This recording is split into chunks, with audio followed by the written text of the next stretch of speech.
有森あゆみと申します。広島市の公立小学校で、教員をしています。年は、51歳です。1970年12月生まれです。よろしくお願いします。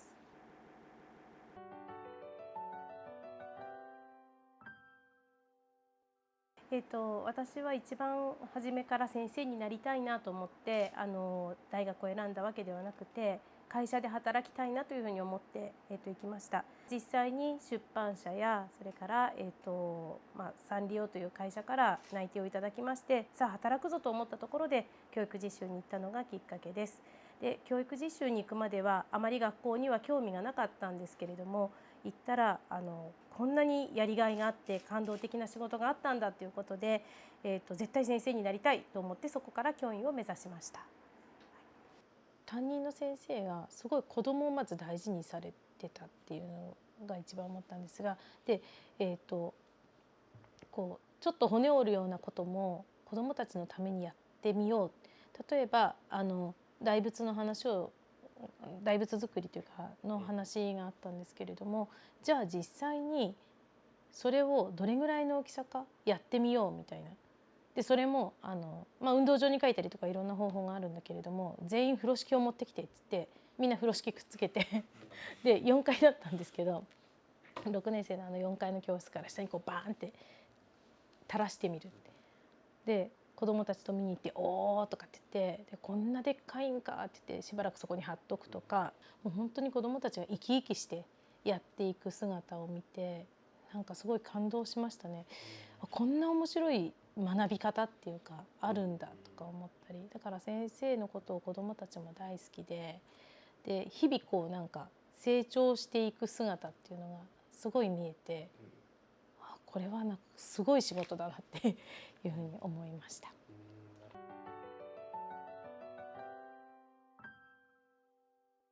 あまり平和教育に子どもの頃から触れた記憶はないです。戦争の話は親から少し聞いたことはあったんですけれども、第二次世界大戦の話だったりとか、それから、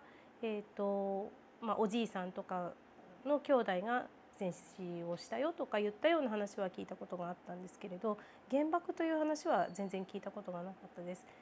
自分が静岡の出身というのもあって、広島で、生まれ育っていたわけではなかったのもあるし、親戚とかも特にゆかりもなかったので聞いたことはなかったです。ひとまずですね、4年生になる時にゼミを選ばなくちゃいけないなっていうことで、たまたま社会科が好きだったので社会科の、ゼミの先生のところに行って、そしたらある本に出会いました。でそれが国際理解の本だったんですけれども、社会科でまず世界のことを国際理解という形で勉強するっていうのは全然その時は知らなかったんですけれど、でそれで興味を持って、社会科ゼミに入って、でやっているうちに先生の方から「そんなに国際理解が楽しいんだったらぜひ大学院に行って勉強したらいいんじゃない?」っていうふうに声をかけていただいて、それで、大学院に行ってみたいなというふうに思うようになりました。その時のゼミの先生が、広島大学に国際理解教育の第一人者の先生がおられるよって言って、言ってくださって、行くんだったら広島大学がいいんじゃないのっていうふうに言われて、で、こちらの方に来ることになりました。国際理解教育は憧れの溝上先生がいらっしゃったので、何かこう外国にたくさん触れられるんじゃないのかなっていう思いは持ってたんですけれど、国際理解をやるからイコール平和っていうのが自分は全然つながってたわけではなくて、ただ外国に興味がある、でそれを教えてくれる先生がいる、何か広がるかもしれないっていう感じで、飛び込んだ一番初めのところだったかなというふうには思います。でそこで、小原先生になんで溝上先生が国際理解教育を、されているのか分かるのか、溝上先生のところで国際理解教育をやるんだったら平和のことをきちんと学んでおかなくっちゃいけないよっていうのを聞かれたところから、少し平和を意識するような風になりました。でもその時はちょっとよく分からなかったですね、聞かれてる意味が。静岡は、実家もあるのでね、広大が終わった後に帰ったんですけれど、特に平和に関わることはなくて3年間が過ぎました。で、ふつふつと思っていたのが、いつかやっぱり外国に出たいなっていうふうに思っていたことで、ちょっと国際協力とかにも興味を持ち始めていたので、どうやったらそういうことができるかなっていうので、考えていた時に出会ったのが青年海外協力隊だったんですけれど、で3年勤めたところで、長期派遣っていう形で静岡の方から、現職参加で、2年半ですかね、南米のパラグアイの方に行かせていただきました。最貧国って言われてます、南米の中では。で教育水準も低くて、私たちが行った頃で、6年生の卒業する率が半分ぐらいということで、入学はするんだけれども半数はもういないっていうようなことがある。一つは落第制度とかもあるんだけれども、その、落第してしまう背景には、家の手伝いをしなくちゃいけないとか、働くために、学業を離れるというかいうような、環境もあるところでした。で、自分が派遣されたのは、教員養成校で先生になる人たちのための学校だったので、そこで、担当したのが、教授法っていう教科を担当をしました。あとは、理科室ないんですけれども、実験器具もないけれども、実験器具を使って実験のできる先生を育てるっていう使命もありました。私初め理科とかをね教えるっていうことで、日本から理科の教科書も持ってったし、実験キットみたいなものとかいろいろ持っていったんだけれども、途中で全部捨てました。でそれは使えないっていうか、そこのニーズに合ってないものだったし、それは日本のものであって、パラグアイの人たちがこれから、それこそ持続可能なっていうかねにやっていけれるようなものではないっていうことに途中で気づいたので、それよりも現地にあるもの、ある環境を使って、教育ができたらいいなっていうふうに、変わりました。パラグアイでだんだん子どもたちが増えてきた時に、自分の国の話とかもねいろいろしたんですけれど、その中で静岡は知ってるかって言ったら知らん、東京は知ってるかって言ったら中国の首都だろうとかっていう感じなんですけど、じゃあ広島知ってるかって言ったらみんな知ってる、広島知ってるのっていうところから話が出て、実は広島の大学に行ってたんだって言ったら、みんながってそんなわけはないって言うんですよ。でなんでって言ったら、いや75年もね草木が生えないって聞いてるんだけど、そこに人が住めるわけがないっていう感じのことを言われて、いやいやそんなことはない、私は確かに住んでいたしそこで大学に行ってたよっていう話をする中で、広島ってこんな風に思われてるんだなっていうのが、思ったところで、正しいことを伝えなくっちゃいけないなっていうふうに思って、でじゃあ広島は何話したらいいのかなって言ったら、みんなが知ってるその入り口はやっぱり原爆のことだったので、そこから話をしていこうと思って、話すことになりました。でたまたまその時に、そこの教員養成校に交換留学に来ていたベルギーの子がいたんですけども、私その子のふるさとで、入院したことがあって、で、それをきっかけにその子と仲良くなって、でじゃあ一緒に平和教育やろうよとかって、外国人同士でみたいな話になったところで、彼女はナチスの話をする、で私は、広島の話をするっていうので、やることになりました。それがもう一番初めの自分の初めての平和を人に語った経験です。メインはやっぱり原爆の話だった。そして原爆というかその後の復興とかすごい真剣に聞いてくれました。初めて聞くというか知らないことを聞くわけなので、資料もね資料館にお願いをして、スペイン語の写真字幕というか入った、ポスターとかたくさん貸していただいたんですけれど、なので、自分が説明するだけじゃなくてそういう説明も読んでもらったりとかして、少し初めて知った広島のことだったんじゃないかなって思います。一緒にされたベルギーの方っていうのが、アントウェルペンの。そうなんです。はい。アントウェルペンって第二次世界大戦の時に結構重要な港港として、割とドイツナチスドイツが割と、まあ、拠点の一つとして使ったってこともあると思うんですけど、そのベルギーの人がやっぱりナチスの話をするっていうのが、どのような体験として話されたのかなっていうのは覚えておられます？あんまり覚えてないんですすみませんすごい大事なところですよね。なんか自分の中で多分そこまで思いが馳せれてなかったんだと思います。そのなんか平和教育を初めて自分が話してみる中で、相手のその持ってるその平和感みたいなんだったりとか、平和に対する思いみたいなのを聞き取るだけのものがなかったなと今は聞いて思いました。今だったら多分何を話すんだろうとか、なぜそれをテーマに選んで話すのかなって、その時は何とも思わなかった。ただ近いからかなぐらいのなんか感覚でしたね。話もやったりはしたんですけれども、自分が知ってる知識を伝えてるだけで実感があったりとかそういうのじゃなかったんだけれど、結婚して夫のおばあちゃんですよねが、被爆をされていて、しかも20歳ぐらいですかねで被爆をされていたので、いろいろすごく覚えていたし、その後の生活もとっても苦労されたっていうので、出産後1ヶ月夫の実家にお世話になっている間、おばあちゃんとお昼2人でそんな話をしたりして、それが自分が初めて聞いた被爆体験の話でした。じゃあちょっとまたそんな時から日本に帰ってきてですね、お子さんも生まれられてね、で教育をじゃあいざ広島でしていくと。最初に赴任した学校はですね、平和教育というかをすごく頑張っておられる先生がおられました。女性の先生で、すごく資料も膨大だったし、でとにかく実相について子どもたちにきちんと教えられる高学年の先生がおられて、初めに自分が出会った広島の平和教育ってそこが一番初め、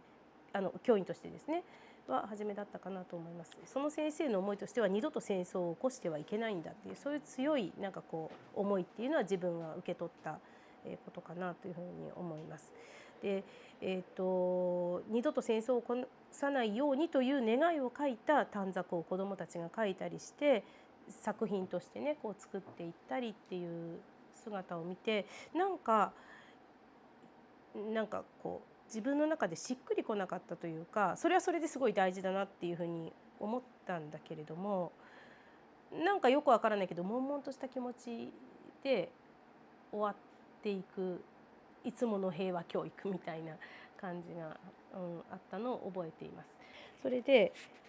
自分は何かそれでもできんかなと思ってやった中で、じゃあみんなの考える平和って何かなって、クラスで平和をするためにはどういうふうにしていったらいいのみたいな、っていう感じが最初のところです。で、育休が明けて、違う学校に行ったんですけれども、その時にちょっと出会いがありまして、校長先生との出会いがあります。その方は国際理解にすごく興味がある方だったんですけど、でその先生から、絵を使って国際理解教育なんかしないっていうふうに誘っていただいて、で始めたのがそのアートリンクプログラムっていう文です。被爆した後の子どもたちの描いた絵が、アメリカの教会で見つかるんですけれども、その絵を日本の本川小学校の子どもたちが描いた絵だから返そうっていう話があって、マナーレさんっていう方が日本に持ってこられたっていうのがありました。当時の人たちの描いた絵、その時にどんなことを思ったのか、何を思ってこの絵を描いたのかっていうのを想像してみる、っていうような、実践をして、で実際はこういう思いで描いたんだよっていうのを、伝え合うっていうようなところから、みんなの考えてるね平和と当時の人たちの考えてる平和って一緒の部分もあるし、こんな違うところもあるんだねみたいな話を、したのを覚えています。なんか割と純粋だったというか、子供はこの絵を見た時になんかね変って言ったんですよ。なんかなんて言ったっけ、なんかねこの絵は本当はこんなのないはずなのにあるとかって何だったか忘れたんですけど、だから想像して描いたんじゃないのかって子供が言ったんですよね。こうなってほしいと思って描いた絵なんじゃないのかみたいな。だからなんかこう気持ちがあるけど実際と違う、もっと絶対にこう黒かったりとかしたり、焼けて何にもなくなってるはずなのにカラフルに描いたとかいろいろなんか子供は言ってましたけど、まあでもその中からみんなが何を願って描いたのかっていうのを感じてくれたら、当時の人たちもやっぱりみんなが仲良く暮らすとか戦争のない暮らしとかいうのを願ってこの絵に込めたんだなっていうのを子どもたちが自分で気づけたらいいなと思って、でそれがこっちが教えるとかじゃなくってね、自然に発見できるというか、でいう学習になったかなと思います。このアートリンクプログラムの、ものをこう自分で学校でもやってみたんだけれども、もうちょっとこうブラッシュアップしたりとかっていうのに一番大きなこう影響があったのが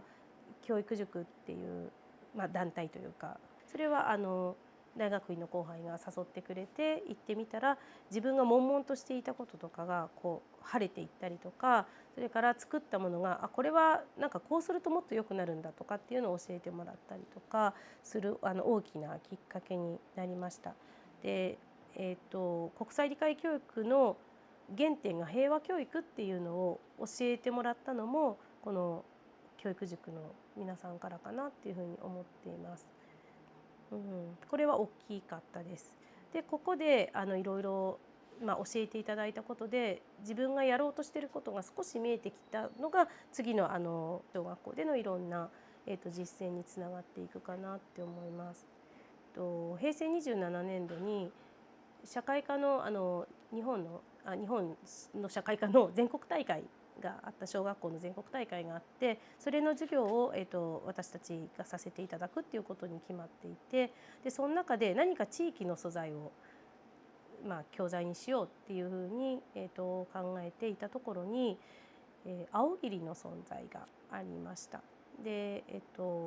白島の帝心病院というところがあるんですけれど、そこで被爆した青桐のお母さんが今移植をされて平和公園の中にあるんですけれども、これをぜひ教材化して社会科の中の残したいもの、伝えたいものの教材にならないかなっていうので、やった実践が一つあります。子どもたちがいろんな思考を経ながら、残したいもの、伝えたいものっていうのをね、学習していくんですけれども、人々の思いはずっと平和な世の中になってほしいっていうのはずっと一緒なんだけれども、時代だったりとか場所だったりとか、その人の得意な分野だったりとかでいろいろ変わっていくよみたいな感じの授業になったかなというふうに思います。でそもそもこの青桐の授業をするとかいう話になった時に、JICA の方から、カンボジアの、教員の方たちが日本に来て、授業を何か見せてほしいっていうことなんだけれどもっていうので、たまたま、見ていただいたのが自分の授業で、そうこうしているうちにカンボジアの皆さんが被爆樹木っていうのが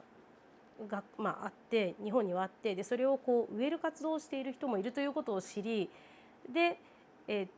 カンボジアにもぜひその被爆2世の木が欲しいとかいう話があって、で、カンボジアプロジェクトっていうのが子どもたちとの間で始まりました。でこれはですね、これはもう総合的な学習の時間を使って子どもたちと、やっていくんですけれど、まず欲しいっていう話があるんだけどどうするとかっていうふうに言ったら、じゃああげたらいいじゃん、子どもたちはみんな簡単に言うんだけど、じゃあどうやってっていうのでいろいろ調べていく中で、例えば気候に合った木が必要なんだとか、外国に木を持ち出すためには植物検疫とかも必要なんだとか言ったようなたくさんのことを学んで、検疫所の人を学校に来ていただいて実際検疫をしていただいて、証書を取り交わして出国というか木が出国していくっていう、ことをやりました。でそれからしばらく経ったら、カンボジアの方が、植える場所をここにするからっていう写真を送ってくださったりとか、今これぐらい大きくなってますとかっていうのをまた送ってくださったりっていうので子どもたちとの交流があって、で、その学習の中でなんでカンボジアに木が欲しいのかっていうのも説明をしてくださったんですよね。カンボジアの平和を願っている、なんで平和じゃないのかとかいう話もまた子どもたちはさらに勉強を進めていったりっていう風な、はい、っていうのがありました。6年生を卒業させた子どもから、つい本当に先日メールが来まして、実は今高校で、こういう国際協力みたいなことのサークルというかに入った。で、先生と勉強したカンボジアのことを思い出しているんだけれども、あれってどういうふうになってたんだったかなとか、その時につながった人とか、もし教えてもらえたら私その先つなげたいんだけどっていうようなことで話があって、で今彼女も一生懸命やっています。なんかこういう感じのお子さん他にもおられて、一番初めの広島に来て教えた子もこれも5、6年生と担任した子なんですけど、その後も海外に出まして国連で働きたいって言って、で先生が私の人生を狂わせたとか言いながらもうそのまま中学校から海外に行っちゃって、でイギリスの大学院まで出て、で今そういう仕事に就いてます。でさらにこの前本当についこの前ですけど連絡来て、私看護師になったんだけどこれからベトナムに行きますって言って、で先生と同じ少し近づけたかなって思うので頑張ってきますとかって言ってくれる子もいてちょっと嬉しいです、はい、その時のねなんか勉強を思い出しててくれたりとか、自分なりに平和って何かなって思いながら生活してくれてたりとかいう子どもたちがね何人かいます。はい。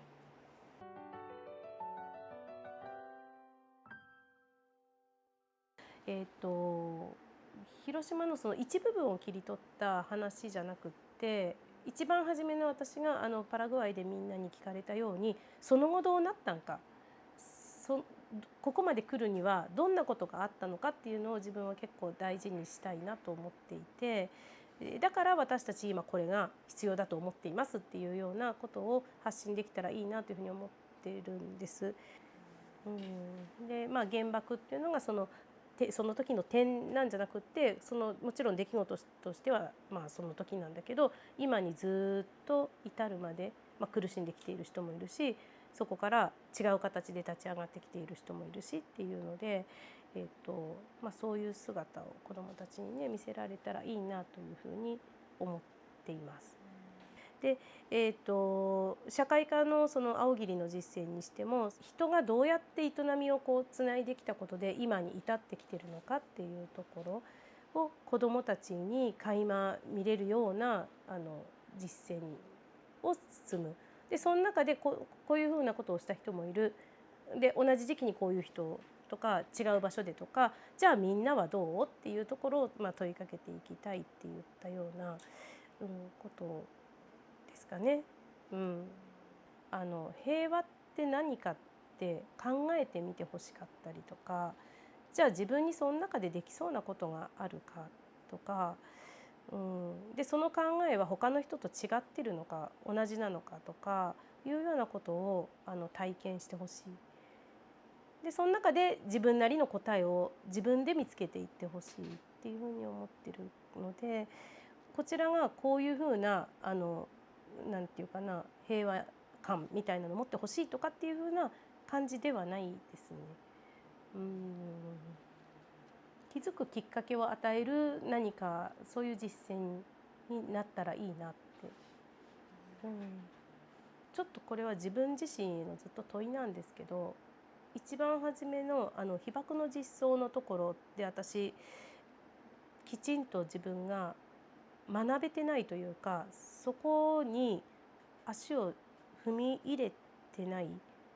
かなって思うんです。その先のそこは人に任せている。でその先の、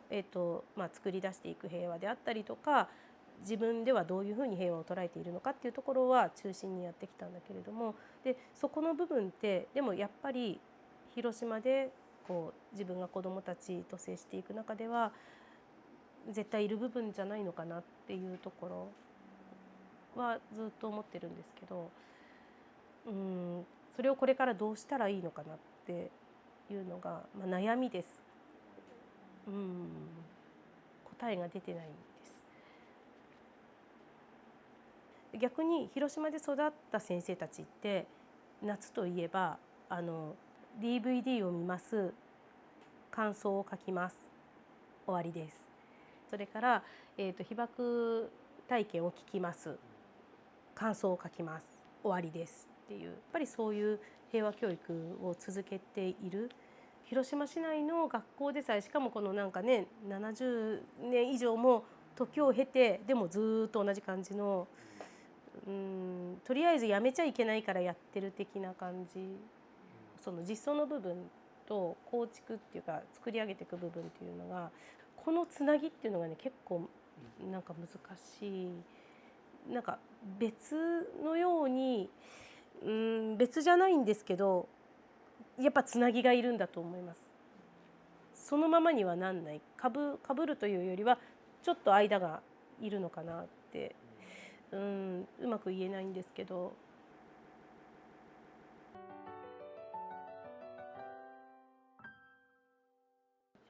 広島の人たちというか先生方ですよね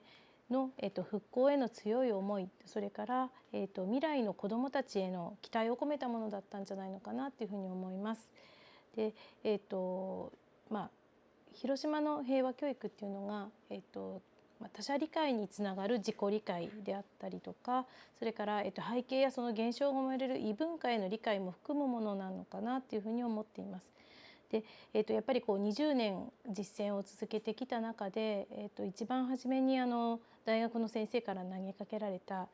広島の平和教育っていうのは国際理解教育の原点なんじゃないかっていうのを、今になってやっと少しそうなんじゃないのかなっていうのが、見えてきているところです。で、最近になって、中国新聞で溝上先生の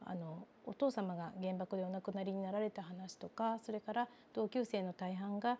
亡くなられたっていうことを知って、恩師が言われていたことの意味っていうのがようやくつながってきているような、思いがしています。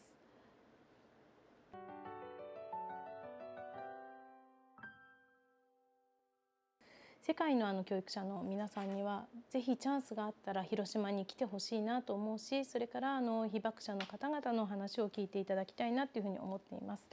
で、広島っていうのは特別な地かもしれないんですけれども、広島にじゃあ住んでいないと平和教育ができないかって言ったらそんなことはないっていうふうに思っています。で、違いから生まれる背景とか言ったようなことを理解したりとか、それから、相手を理解しようとする、そういう学習っていうのは大切な平和教育なんじゃないかなというふうに思っています。そして私たち未来に生きる子どもたちを育てていく仕事っていうのは一緒なので、これからも子どもたちが平和への第一歩が踏み出せるように一緒に知恵を出し合っていきましょう。